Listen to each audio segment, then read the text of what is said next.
Excusez-moi, madame, mais l'entrée de service est à l'arrière, dit l'agent de sécurité Harrington en bloquant le passage de Nina avec son bras tendu. Nena, vêtue d'une simple robe en coton bleu foncé et les tresses soigneusement attachées, en un chignon élégant, regarda l'homme avec un calme déconcertant. L'invitation électronique brillait sur son téléphone portable, le même code QR que tous les autres invités avaient montré à leur arrivée. « Je ne suis pas ici pour servir des boissons », répondit-elle d'une voix sereine qui contrastait avec la tension croissante. « Je suis ici pour la vente aux enchères. » L'agent de sécurité hésita en jetant un coup d'œil à son supérieur, qui s'approcha rapidement. « Y a-t-il un problème ?»« Elle dit qu'elle est ici pour la vente aux enchères », expliqua l'agent de sécurité d'une voix pleine de doute. Le hall principal de la maison de vente aux enchères Harrington scintillait sous des lustres en cristal. Des œuvres valant des millions ornaient les murs, tandis que l'élite du monde circulait avec des coupes de champagne.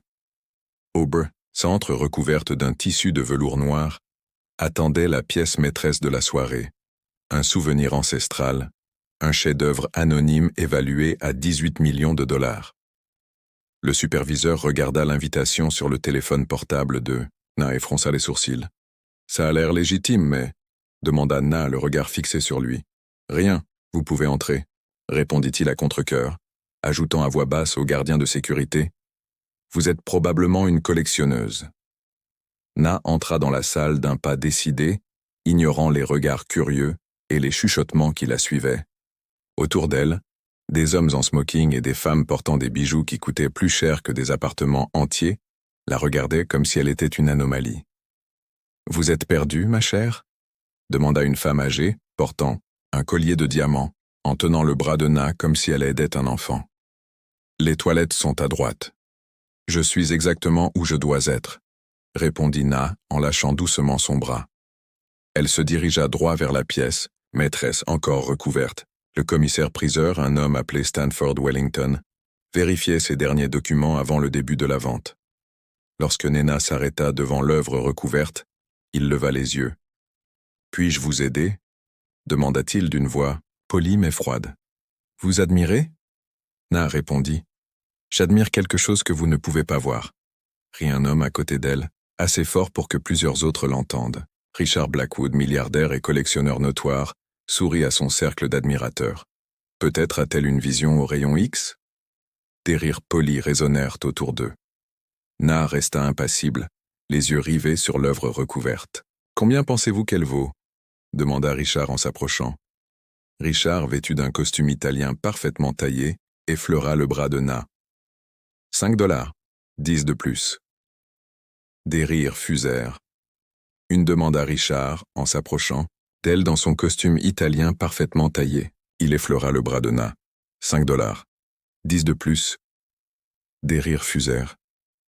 Une femme murmura quelque chose à propos des touristes et de la journée portes ouvertes. « Ça vaut exactement ce que quelqu'un est prêt à payer, » répondit Na calmement, philosophant sur l'art. Richard sourit avec condescendance. « Laissez ça aux experts, ma chère. Pourquoi pas prendre une photo pour montrer à tes amis et partir ? Les sièges sont réservés aux enchérisseurs sérieux. » Le commissaire-priseur tapota doucement son marteau pour appeler tout le monde à prendre place. Na se dirigea vers le fond de la salle où des chaises vides l'attendaient. Une femme élégante sortit son sac à main pour s'asseoir à côté d'elle. Nena s'approcha. « Réservé !» dit-elle froidement malgré la rangée de chaises vides. Nena se contenta de hocher la tête et s'assit au dernier rang. La vente commença par des œuvres plus modestes. Un Boscott qui partit pour 3 millions, un petit Rothko pour 7 millions. La température dans la salle montait à chaque enchère. Enfin, le moment était venu pour la pièce principale. Stanford Wellington se plaça à côté de l'œuvre recouverte. « Mesdames et messieurs, nous avons atteint le clou de la soirée, Ancestral Memory, une œuvre anonyme que les experts qualifient déjà de référence d'une nouvelle ère dans l'art contemporain. L'enchère de départ est de 8 millions. Un assistant retire le velours, révélant une toile monumentale aux couleurs vives qui semble danser et s'entremêler, racontant des histoires ancestrales à travers des symboles modernes. Une fusion des mondes qui laisse la salle momentanément sans voix. Les enchères commencent à monter. 10 millions, 12 millions, 15 millions. Na observe en silence, immobile sur son siège au fond de la salle, tandis que Richard et 3 autres collectionneurs se disputent l'œuvre avec acharnement. 17 millions pour le monsieur dans le secteur 3, annonce Wellington. 18, crie Richard en souriant triomphalement. 18 millions. First assise au fond de la salle, tandis que Richard et 3 autres collectionneurs se disputaient âprement l'œuvre. 17 millions pour le monsieur dans le secteur 3, annonça Wellington. 18, cria Richard en souriant triomphalement. 18 millions. Pas d'autres enchères? Le commissaire-priseur regarda autour de lui. 18 millions une fois. Na leva son palais, toute la salle s'arrêta, suivie de rires étouffés. Richard se retourna, souriant d'un air incrédule. La dame au fond de la salle fait une offre. « Excusez-moi, quelle est votre enchère ?» demanda Wellington manifestement incrédule. « 20 millions, répondit Nina d'un ton sec. Les rires étouffés se transformèrent en éclats de rire. Quelqu'un prit une photo, quelqu'un d'autre commença à filmer. « Elle pense probablement que c'est des dollars zimbabwéennes », cria quelqu'un, provoquant une vague de rire. Richard s'approcha d'elle, le visage masqué par un air amusé et méprisant. « Je ne sais pas qui vous êtes ni comment vous êtes entré ici, mais ce n'est pas un jeu. Retournez au musée public, ma chère. » Wellington renifla, visiblement embarrassé. « Madame, si vous ne pouvez pas prouver votre capacité financière pour cette enchère, je vais devoir vous demander de partir. » Na regarda Richard, puis Wellington, et enfin l'œuvre d'art étincelante au centre de la pièce. Son visage était serein, mais ses yeux brillaient d'une lueur que personne ne pouvait déchiffrer. Ce qu'aucun d'entre eux ne savait, c'est que Nena Abioy avait attendu des années pour ce moment. Derrière son expression impassible, les souvenirs de toutes les portes fermées, de toutes les galeries qui avaient rejeté son travail sans même le regarder, uniquement sur la base de son nom et de la couleur de sa peau, bouillonnaient silencieusement. Si cette histoire de discrimination et de rédemption imminente fait battre votre cœur, n'oubliez pas de vous abonner à la chaîne pour découvrir la suite des aventures de Na et comment ses sourires condescendants vont se figer en expression de choc absolu. Les flashs des téléphones portables ont explosé autour de Nena alors qu'elle tenait sa palette bien haut. Des hashtags méchants tels que « Awagware pour qui se prend-elle » et « Ragui fausse enchère » faisaient déjà le buzz sur les réseaux sociaux. Le Mamedue, commissaire-priseur Stanford Wellington renifla à nouveau, clairement mal à l'aise. « Madame, je dois insister, si vous ne pouvez pas prouver votre capacité financière pour une enchère de 20 millions de dollars, je vais devoir vous demander de vous retirer, répéta-t-il en faisant nerveusement balancer le marteau entre ses doigts. Richard Blackwood s'approcha encore davantage, le sourire condescendant étiré sur son visage artificiellement bronzé. « Arrêtons les conneries. Nous sommes dans une vente aux enchères sérieuse, pas dans un concours de talent pour les indigents. » Les rires s'amplifièrent et quelqu'un cria depuis le fond de la salle « Demandez-lui où elle a volé cette robe. » Nena posa enfin sa palette et se leva calmement. La robe bleu foncé ondula doucement tandis qu'elle se dirigeait vers la sortie.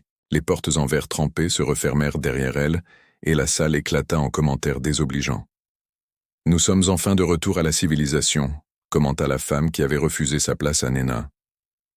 Richard sourit triomphalement, tandis que Wellington reprenait la vente aux enchères. « Nous avons donc 18 millions de dollars pour M. Blackwood. » D'autres enchères ? 18 millions de dollars pour la première fois en dehors de la salle principale. Na ne partit pas. Elle entra dans un ascenseur privé et tapa un code sur un panneau discret.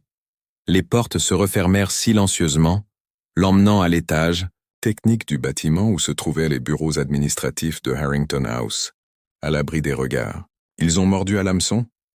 demanda une voix lorsque les portes s'ouvrirent. Marcus Chun, directeur des opérations de Harrington et vieil ami de Nena depuis l'école d'art, attendait dans le couloir. Son costume impeccable et son expression sérieuse contrastaient avec le sourire complice qu'il adressait à Nena, tel un poisson affamé. Répondit-elle en s'autorisant enfin un petit sourire.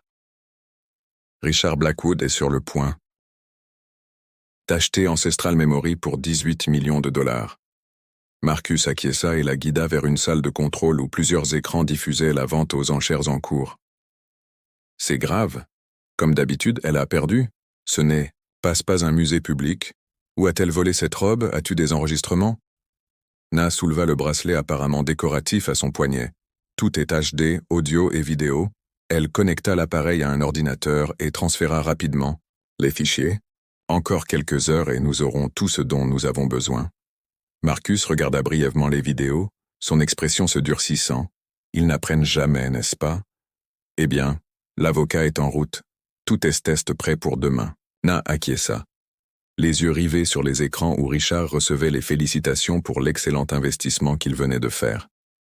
Il pouvait à peine contenir son enthousiasme, posant pour des photos à côté de l'œuvre qu'il venait d'acquérir. 20 ans à essayer de percer dans ce monde, murmura Nina en observant la scène. 20 ans de porte close. Ton style ne correspond pas à notre collection. Peut-être quelque chose de plus conventionnel. Et maintenant, ils te peinent des millions pour ton travail sans même le savoir, ajouta Marcus sur les écrans.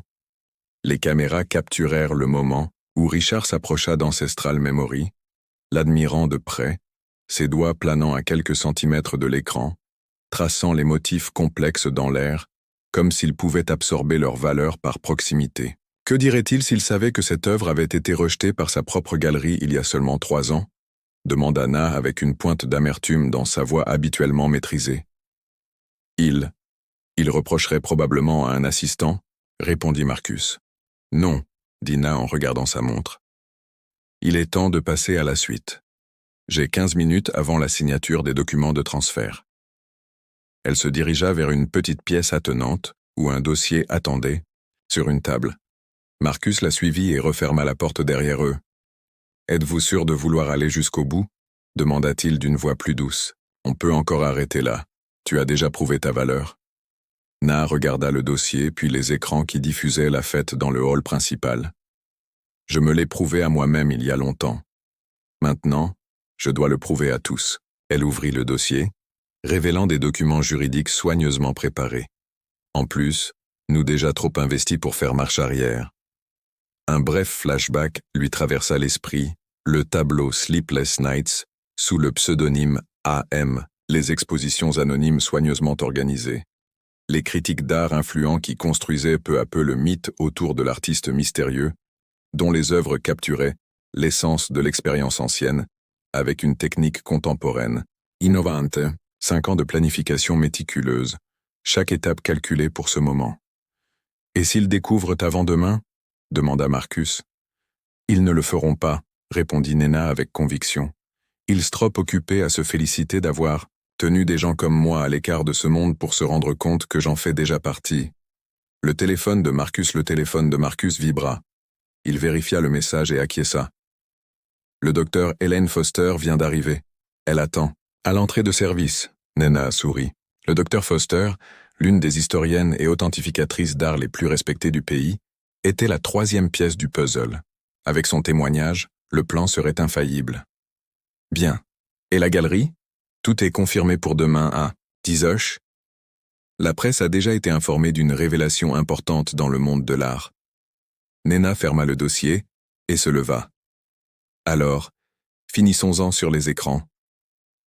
Richard Blackwood signait les derniers documents d'achat, le visage rayonnant, de fierté. À côté de lui, la mémoire ancestrale brillait sous les lumières parfaitement réglées, ses couleurs vives racontant des histoires qu'il ne comprendrait jamais, des histoires de rejet, de persévérance et maintenant de vengeance méticuleusement planifiée. Ce que Richard passe, alors qu'il posait pour d'autres photos à côté de sa nouvelle acquisition d'une valeur de plusieurs millions de dollars, c'était que cette signature ne marquait pas la fin d'une transaction, mais le début de sa chute. Ce n'était pas seulement une œuvre d'art qu'il avait achetée, c'était la preuve de sa propre hypocrisie, de son arrogance et de ses préjugés, capturés dans des couleurs vives et sur le point d'être exposés aux yeux du monde entier. Alors que Na observait silencieusement depuis l'ombre, les yeux fixés sur la scène de célébration qui allait bientôt se transformer en disgrâce, une vérité inconfortable flottait dans l'air.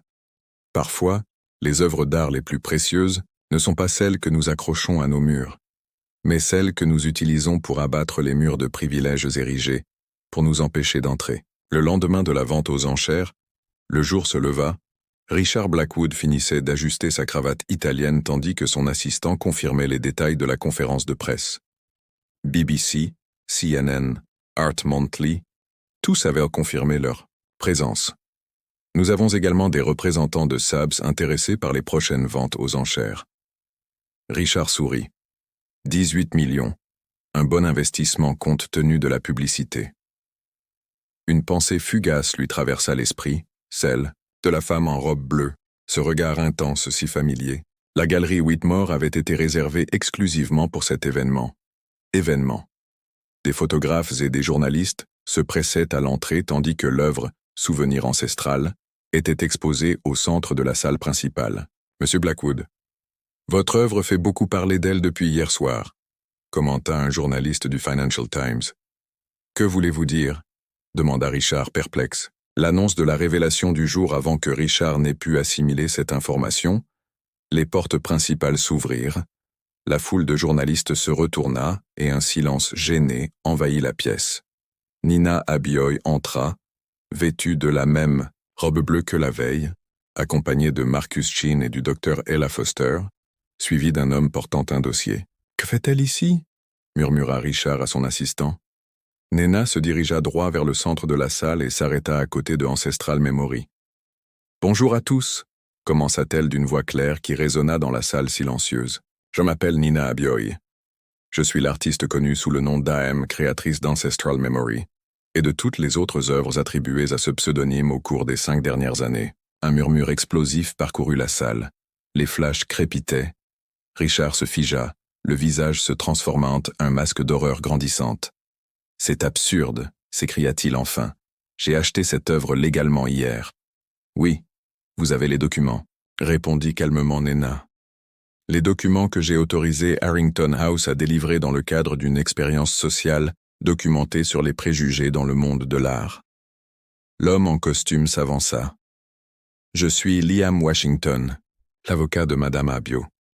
Nous avons tous les documents prouvant son identité, y compris les croquis originaux et le témoignage du docteur Foster. » Les écrans autour de la galerie s'allumèrent montrant des vidéos de la nuit précédente où Richard se voyait en haute définition, se moquer de Nena, « Ma chérie perdue » souligna-t-il. Sa propre voix résonna dans la salle pendant 5. Hans Nena continua. « Mes œuvres ont été exposées sous un pseudonyme délibérément ambigu, dans les mêmes galeries qui avaient rejeté mon travail lorsqu'elles avaient vu mon nom. Des enchères contestées pour acquérir des pièces, sous le nom d'A.M. Marcus. » Il montra une tablette avec des emails et des lettres de refus. Voici les réponses de dizaines de galeries à Nina Abioy. Il passa à l'écran suivant et voici les offres enthousiastes pour la même œuvre présentée comme provenant d'A.M. Nena. Regarda Richard Blackwood droit dans les yeux. Il y a 4 ans, lorsque j'ai apporté l'une de mes œuvres à votre galerie, vous avez dit que l'art ethnique avait sa place, mais pas dans les collections de valeurs réelles. Votre assistant m'a escorté dehors pendant que vous riez au téléphone à propos d'un autre artiste quota. N'est pas vrai. Heureusement, Nena a poursuivi. La conversation a été enregistrée. Une vidéo a commencé à être diffusée. Richard, plus jeune, disait exactement ce qu'elle venait de citer. L'expérience se termine aujourd'hui, a annoncé Nena. La véritable évaluation de l'art doit être basée sur l'œuvre elle-même, pas sur l'identité de l'artiste. La mémoire ancestrale n'a pas changé depuis hier. Je n'ai pas changé. La seule chose qui a changé, c'est votre connaissance de l'identité de celui qui tenait le pinceau. Liam Washington brandit un document en tant que détenteur des droits moraux sur l'œuvre. Madame Abioy exerce son droit de révoquer la vente conformément à l'avenant au contrat que M. Blackwood a signé, mais n'a pas lu entièrement. Page 4, paragraphe 3, Washington souligne « L'artiste se réserve le droit de révoquer la vente si celle-ci a été effectuée dans des conditions de discrimination avérées. » Richard feuilleta frénétiquement le document, les yeux écarquillés, tandis qu'il lisait la clause. « C'est illégal. » « C'est parfaitement légal, » l'interrompit Washington. « Le montant sera remboursé moins 5% de frais administratifs. » Na s'approcha du tableau.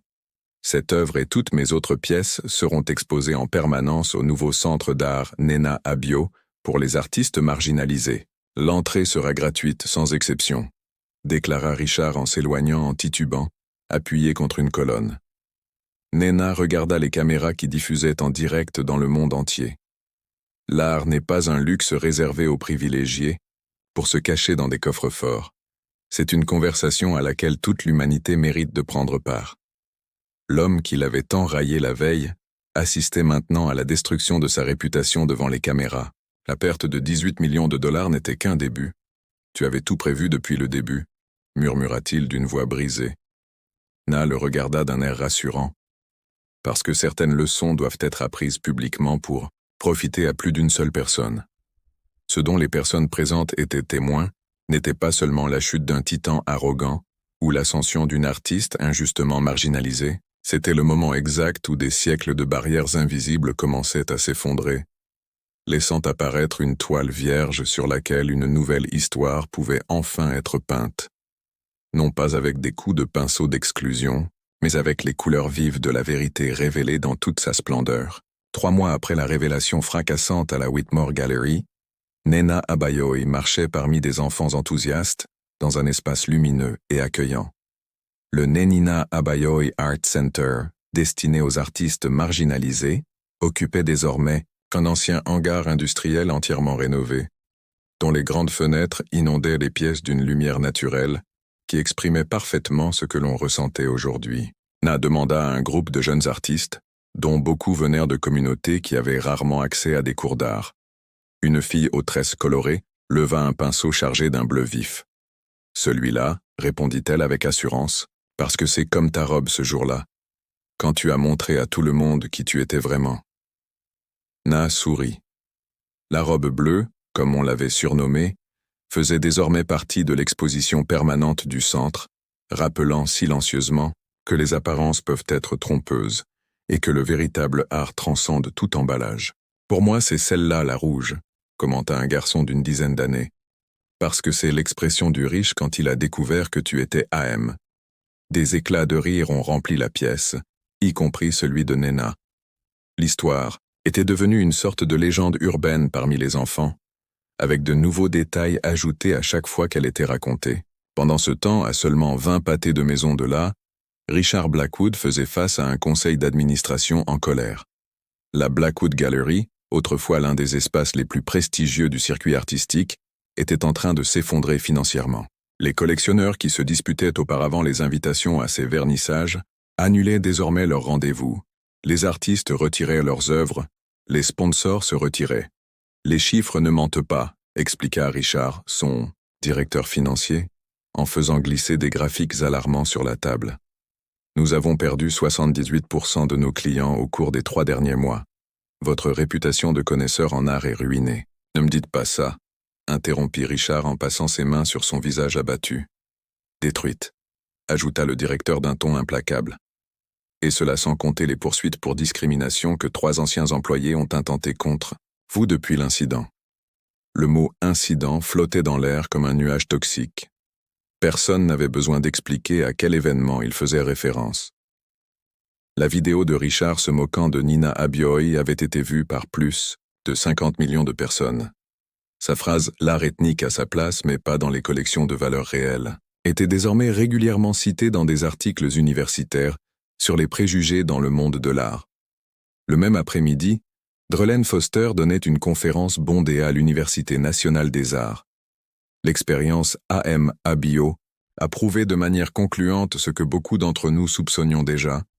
La valeur attribuée à l'art a souvent moins à voir avec sa valeur intrinsèque qu'avec la perception que l'on a de son créateur. Au premier rang, Marcus Chun regardait avec fierté son amie de longue date recevoir enfin la reconnaissance qu'elle méritait. Nina Abayoy n'a pas seulement mis en évidence les préjugés systémiques du monde de l'art, a poursuivi le docteur Foster. Elle a créé un modèle économique entièrement nouveau pour l'appréciation artistique. Les murs de l'université arborent désormais des répliques de la mémoire ancestrale. L'œuvre originale a été donnée au Musée national à condition qu'elle ne puisse jamais être vendue et qu'elle soit toujours accessible gratuitement au public. Une semaine plus tard, Nena a reçu une enveloppe dans son studio. À l'intérieur se trouvait une lettre à en-tête de la Blackwood Gallery. « Chère mademoiselle Abayoy, je vous écris pour vous présenter mes sincères excuses pour le traitement que vous avez reçu de ma part et de la part de mon institution. Je reconnais le terrible préjugé dont j'ai fait preuve et le préjudice que j'ai causé. Je voudrais offrir à Na. Elle n'a pas fini de lire. Elle a soigneusement plié la lettre et l'a rangée dans un tiroir qui en contenait déjà des dizaines, de ma part et de celle de mon institution. Je reconnais le terrible préjugé dont j'ai fait preuve et le tort que j'ai causé. Je voudrais offrir à Na. Elle ne termina pas sa lecture et plia soigneusement la lettre qu'elle rangea dans un tiroir qui en contenait déjà des dizaines, toutes provenant de collectionneurs, de galeries et de critiques qu'il avait rejetées par le passé et qui la suppliaient maintenant de leur donner une seconde chance. Dans une interview exclusive quelques mois plus tard, lorsqu'on lui demanda si elle pardonnerait à Richard Blackwood, Nina répondit simplement « Ce n'est pas une question de pardon, c'est une question de changement de système. » Les excuses tardives d'un homme excuses tardivement n'ont aucune importance comparées à l'opportunité dont bénéficient désormais des milliers de jeunes artistes. Le centre d'art s'est agrandi et compte désormais 3 sites dans différentes villes. Ces expositions d'artistes auparavant marginalisés attirent plus de monde que de nombreux musées traditionnels. Nina Abiost, toujours vêtue de robes simples et sans bijoux, est devenue un symbole d'authenticité dans un monde obsédé par les apparences. Richard Blackwood a fini par vendre sa galerie en faillite et s'est exilé à l'étranger. Son nom restera à jamais associé à une affaire qui est devenue une étude obligatoire dans les cours d'éthique artistique. La dernière œuvre connue de Nina, intitulée Simply Blue, a été installée de manière permanente à l'entrée d'une prestigieuse école d'art qui avait auparavant une histoire notoire de discrimination. La plaque à côté ne contient qu'une seule phrase. Le véritable art ne demande pas la permission d'exister. Il exige simplement d'être vu par ceux qui ont vraiment les yeux pour voir.